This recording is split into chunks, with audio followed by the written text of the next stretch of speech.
Bahay at lupa ni Coco nakakalula ang lawak. Saludo kami kay Coco Martin na may bansag na Little FPJ, na parang nakatatak na kay Coco at sa buong katauhan nito dahil sa pagganap niya sa TV series ng ABS-CBN, ang FPJs ang probinsyano na isa sa top-rated show ng network.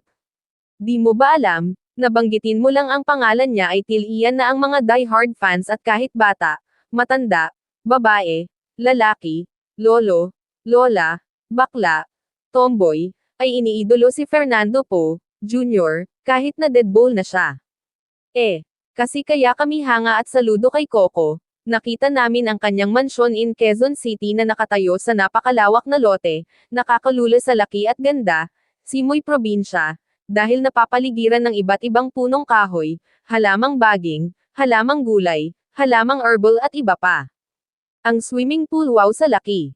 Parang dagat, kulay asul ang tubig. Kahit lagpas sa 50 katao ang sabay-sabay na maglunoy okay na okay.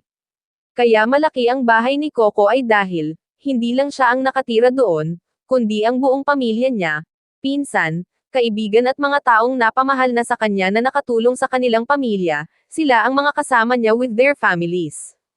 In other words, hindi pala maramo si Coco, kaya naman ang biyaya ng Diyos ay maamo sa kanya.